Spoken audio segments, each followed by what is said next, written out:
I don't know what you did for Valentine's Day, but I don't know if it included watching the WWE Network for NXT Takeover Vengeance Day, which is a unique take on the Vengeance and the Vengeance Day, Valentine's Day. This was the alternative to Valentine's Day. I liked all that. We got the finals of the Dusty Cup, Dusty Tag Team Classic, whatever they want to call this thing. The men's and women's. Both of those matches were really good. Dakota Kai and Raquel Gonzalez defeating Ember Moon and Shotzi Blackheart. Ember Moon and Shotzi Blackheart also got a win on NXT on Wednesday night. And if we're going to build up a women's tag team in WWE, I think that's a great spot. They both have a unique look that fit together and don't look like anybody else.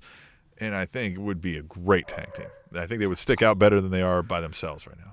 Well, and I thought it was great that the winner of the women's Dusty Cup gets a shot at the women's tag team champions, because now instead of this force-fed, Shayna Baszler and Nia Jax, well, get it, they don't like each other, but they're really good. Like, we can actually have real tag teams down here in NXT trading the belt and moving around. And then when there is the need for some tag teams on the main roster because we don't have some shit for Lana or whoever it is, then we can move it back to the main roster. I love the idea of the women's championship just going through all three brands. And I think right now it would be best served on NXT with, like you said, Shotzi and Ember, and then Dakota Kai and Raquel with her big ass back and shit. Like, they have some good tag teams potentially. Yeah, so down they there. had a stare down on NXT, right? Shayna Baszler and Nia Jax come out and they're staring at Raquel Gonzalez and Dakota Kai, and Dakota's like, Raquel, I know you weren't here when they were here, so let me introduce you. She's like, Nia Jax, she's big. She's like, and then she was like, this is the one who ran out of town when Rhea beat her ass. And then she was like, oh, Rhea, the one that I beat her at? And she was like, that's right. Yep. That's like, so that was fun, right? And then they got that whole showdown going on. So I like that. And in the corner is MSK and Beth Phoenix eating popcorn and stuff, watching this go on because they were out there. And MSK and the Grizzled Young Veterans put on a hell of a match in that finals. I mean, it was intense. MSK, they're hot right now, man. They stand to they could stand to make a lot of money right now if they strike while the siren is hot. I don't know.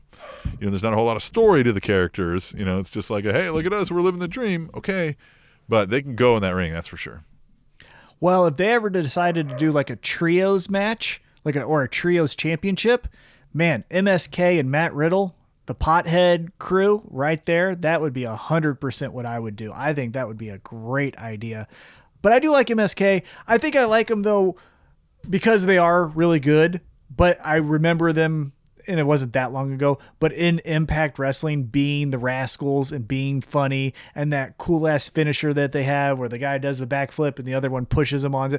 Then we got a match. Johnny Gargano defeating Kushida for the NXT North American Championship to retain it. God damn, these guys hit hard and they go. I thought this match was a little bit repetitive, if you will. Like, there was a couple times I was like, all right, we did this back and forth a little bit. Like, I would have ended it already, but I thought how they ended it was fun. And Austin Theory got kidnapped, so how can you go wrong? Yeah, but I thought with Austin Theory getting kidnapped by Dexter Lumis before the match, thought that was good. I wish, even though we would get Wednesday a little bit more into that story, Johnny Gargano beats Kushida clean. And that's the part where, I think Johnny should have won, and I thought that going into the match, but Kushida needed to have something to where it was, someone, Indy, or a new debuting member of the Way. Something happened to where Kushida almost had it, and then son of a bitch, the Way got in the way. Here's what you should have done is that the kidnapping doesn't happen before the match. Everything's going on. Everybody's out there. They're not necessarily interfering with Kushida, right? Maybe it's just Austin Theory. Maybe he sends, Candace and Indy to the back because you don't want to be here and get hurt or whatever. And it's just him and Austin Theory. And then Austin Theory starts getting kidnapped by Dexter Lumis in the mid-match. Both Kushida and Johnny Gargano are like flabbergasted, like, oh my God, what is going on? But Gargano still takes the moment of opportunity to not help Austin Theory get the roll-up victory, and then it's too late to help Austin Theory but he won the match, right? And then, I mean, that would lead into some. That's where I would have went with that. Yeah, that would have been a really good. That would have been fun and a little bit better for Kushida's character because, he does all of this thing. He kind of does a rebirth of his career of his character in NXT where now he's more serious and a bit of more of a badass, but then you just have him lose clean to Johnny Gargano. That was the only little miss for me on this whole event actually was just that little part where Johnny should have got some shenanigans in there to beat him. I'm a little annoyed about when they found Austin Theory, Gargano gets him and he brings him out on stage, but you found him out in the van, I'm assuming. You left the hood on him and made him hop in his zip ties all the way there. He's in different clothes that he wasn't wearing, to my knowledge. I believe he was wearing something different. And then you pull the hood off and he acts like he's the subject of a fucking surprise party. He's like, hey, it's me. I've just been kidnapped and assumably taken advantage of for all I know. What are we talking about? This was all done weird for me. Yeah, I thought it was fine, right? It happened. It did it. It could have been better. It was, I didn't turn the channel and go son of a bitch or fast forward because I didn't hate it, but it just went, well, that could have been better. That's how I thought of the segment was. It could have been better. Yeah. All right. So then we also had Io Shirai defeating Toni Storm and Mercedes Martinez to retain the NXT Women's Championship. This was another match where, boy, these ladies went hard. They really were socking each other around. A couple times I saw Toni Storm and Mercedes Martinez, I don't know who was mapping out the match, but somebody was needing some instructions. I saw a couple times where they had to kind of huh? Hey, you know what I mean? Yeah. A little bit of an odd shuffle here and there. But man, Mercedes Martinez, it was one where I was surprised when they signed her. I was just that's unlike WWE to take somebody who's been a veteran woman on the scene, you know what I mean, like that to come in. They go for the next, diva search type typically. So that was cool to see them putting her in this spot. This was fun. Yeah, what I will remember from this match was the table spot where Toni Storm goes to get rid of the things that were on the table and then it just collapses on its own. That sucked. And again, that was one of those things where if you're doing an action movie, that doesn't happen because you do a take two. Those, like you were talking about earlier with the Young Bucks timing, get better at that. But we can forgive, at least I can, the table fell fucking out of nowhere. That's no one's fault. Those are the things that I at least say, that's fine. I'll keep going with the story, right? But the timing stuff is where you got to clean that up. What I felt after this match was Io Shirai is great. I still think she's a top talent, but there are more interesting women currently in NXT than her that tell better stories.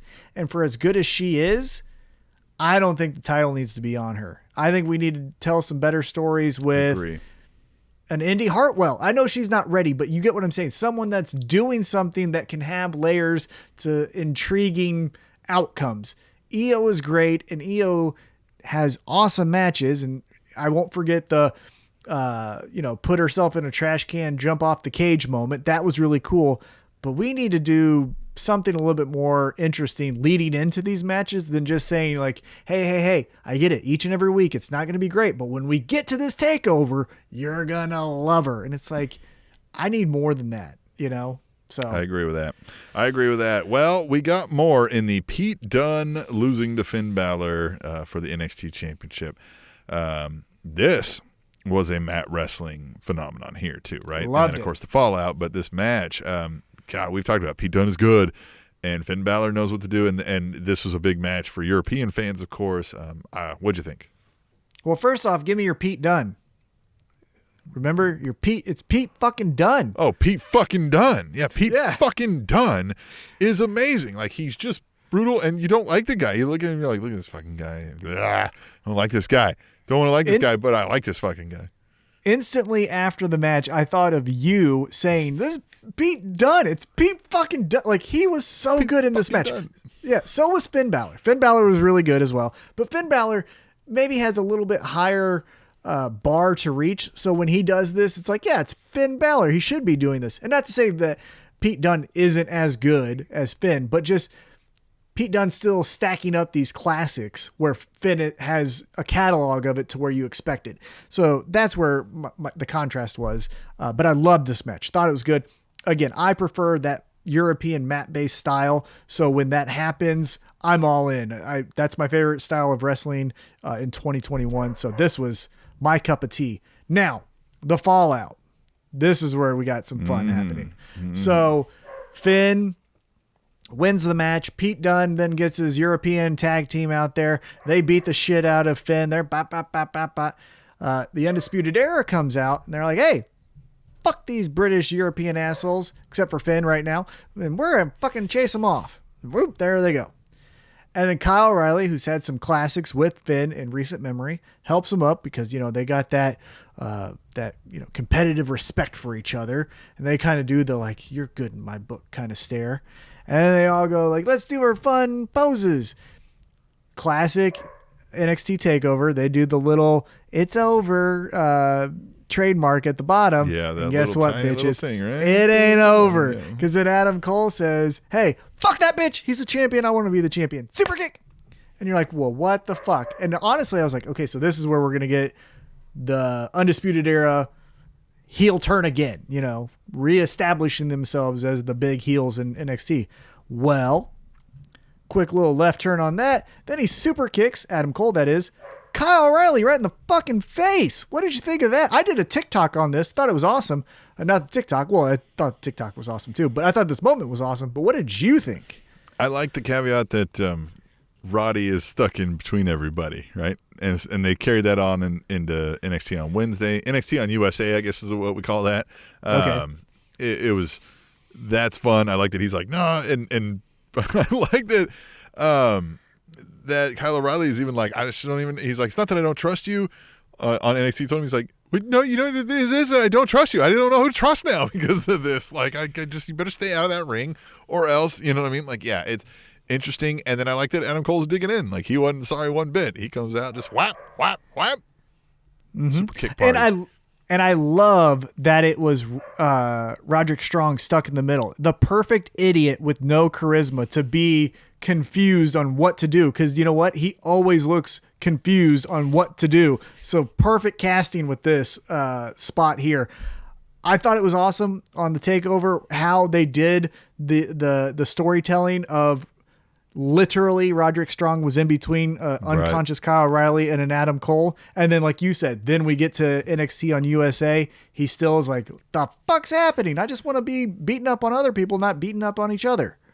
Another fun part of NXT's Vengeance Day, a new superstar is signed to the NXT roster, formerly known as Eli Drake. He is now LA Knight, is now in the NXT universe. What do you think, Tom? Over under, he dresses like a knight on NXT 5 weeks. I wouldn't say it's NXT. What happens is that he'll be chasing, like, he'll have a great NXT run. People will love him. He'll go up to the main roster in a couple, whatever that is, like a year to a month or whatever, and then he'll be chasing the 24/7 title around. Dressed as a knight? In the background. Yeah, dressed as a knight, yeah. That's what I'm saying. Like, eventually, we got to get this comedy character dressed as a knight, thinking he's the coolest guy in the world when everyone thinks he's a dork. I like Eli Drake. I think he's been fun on Impact. I thought he was fun on NWA. He has a very captivating promo style, which draws me in. But he was brought in kind of as that comedy character, and that just doesn't serve the character well. It's very reminiscent of a Mr. Anderson, Mr. Kennedy, if you will, in the WWE. So I'm a little, you know what I mean? Obviously there's differences and there's a different point, but it very much that kind of style and swagger to me that I'm like, this is going to get you right up to that brink of that top, mid-card. And yeah, you and Andrade on Raw or main event are going to have some really fun matches that no one's going to care about. Can't wait for that, bud. It's going to be good.